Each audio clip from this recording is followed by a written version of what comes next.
آج تک آپ نے بہت سارے سیریل کلر جنونی قاتلوں کے بارے میں سن رکھا ہوگا۔ تاریخ میں زیادہ تر سیریل کلر عورتوں اور بچوں کو اپنا نشانہ بنایا کرتے تھے کیونکہ یہ ان کے لیے نسبتاً آسان شکار تھا۔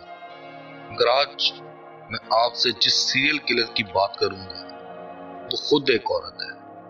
یہ بات ہے ہنگری کی الزبتھ بیتھری کی۔ اس کا نام gains book of world record میں سب سے بڑی اور سب سے خطرناک سیریل کلر کے طور پر درج ہے۔ یہ صرف 12 سال سے 16 سال کے درمیان کی کماری اور خوبصورت لڑکیوں کو ہی اپنا نشانہ بنایا کرتی تھی۔ پہلے انہیں تڑپا تڑپا کر موت سے ہمکنار کرتی اور پھر ان کے خون سے خود کو غسل دیتی۔ وہ ایسا کیوں کرتی تھی؟ یہ جاننے کے لیے ہم اس کی زندگی پر تھوڑی روشنی ڈالتے ہیں۔ الزبتھ بیتھری ہنگری کے سب سے امیر خاندان میں 1560 میں پیدا ہوئی۔ اس کا بچپن ایگزٹ کے محل میں گزرا۔ ماہر اساتذہ کی نگرانی میں اس نے تعلیم حاصل کی۔ وہ 4 زبانیں بولنے اور لکھنے میں مہارت رکھتی تھی۔ غرض یہ کہ اس کا بچپن خوب دولت و ثروت میں گزرا۔ اس کی زندگی میں کسی بھی چیز کی کمی نہ تھی۔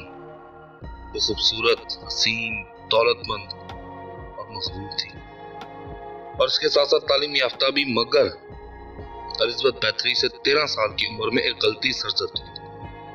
وہ اپنے کھیتوں میں کام کرنے والے ایک کسان کی محبت میں گرفتار ہو کر زنا کر بیٹھی، جس کے نتیجے میں ہی ایک بچے کی ماں بن گئی۔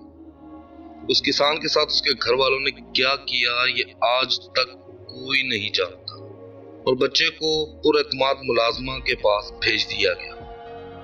اس واقعے کے 2 سال بعد الزبتھ بیتھری کی شادی فریٹس نامی ایک نواب سے کر دی گئی۔ اس دور کی مہنگی ترین شادی تھی۔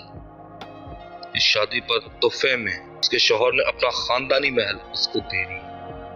شادی کے بعد یہ دونوں ہنسی خوشی رہنے لگے، مگر ان کی شادی کے 3 سال بعد یعنی 1578 میں ہنگری اور سلطنت عثمانیہ میں جنگ چھڑ گئی، اور الزبتھ بیتھری کے شوہر کو فوج کا سپہ سالار بنا دیا گیا۔ لہٰذا وہ اپنی بیوی اور محل کو چھوڑ کر جنگ پر چلا گیا۔ پیچھے سے الزبتھ بیتھری نے محل اور جاگیر کا نظم و نسق سنبھال لیا۔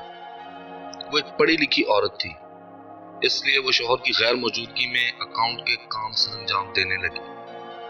1602 سے 1604 کے درمیان اس کے علاقے میں اس کے خلاف باتیں ہونے لگیں کہ یہ عورت ایک چڑیل ہے جو کم عمر کماری لڑکیوں کا خون پیتی ہے، مگر اس کے اثر و رسوخ کی وجہ سے کوئی بھی شخص اس کے سامنے یہ بات کہنے کی جرت نہیں کرتا تھا۔ یہاں تک کہ ہنگری کے ایک منسٹر نے جرت کرتے ہوئے عدالت میں اس کے خلاف ایک درخواست دائر کی۔ الزبتھ بیتھری کا خاندان اس قدر طاقتور تھا کہ عدالت کو بھی اس کے خلاف ایکشن لینے میں بہت ٹائم لگا۔ بالآخر 1610 میں ہنگری کے بادشاہ نے اس کے خلاف جانچ پڑتال کے لیے ایک ٹیم تشکیل دی۔ اس ٹیم نے پورے 1 سال میں الزبتھ بیتھری کی تفتیش کی اور 300 سے زائد گواہوں کو جمع کیا۔ ان گواہوں میں معزز شرفا، چرچ کے پادریوں سے لے کر محل میں کام کرنے والے نوکر چاکر بھی شامل تھے۔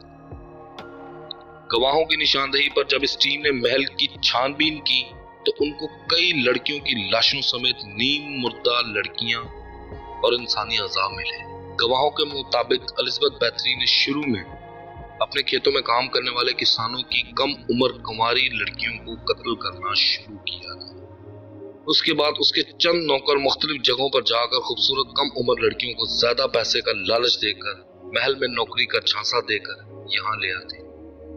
پھر یہاں سے شروع ہوتی ہے مظالم کی ایسی داستان کہ جس کو پڑھ کر انسان کی روح تک کانپ جاتی ہے۔ وہ ان لڑکیوں کے جسم کو جگہ جگہ سے جلاتی، بری طرح مارتی پیٹتی اور ان کے ہاتھ پیر کاٹ دیتی۔ وہ کسی لڑکی کے جسم کا تمام خون نچوڑنے کے بعد اسے ٹھنڈے پانی کے ایک تالاب میں ڈال دیتی کہ جہاں ٹھنڈ سے جم کر اس کی موت واقع ہو جاتی۔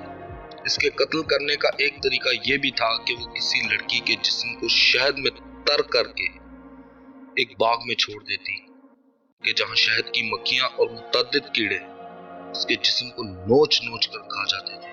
الزبتھ بیتھری کے اوپر آدم خور ہونے کا الزام بھی موجود ہے۔ اس کام میں اس کے 3 ملازم بھی شریک تھے۔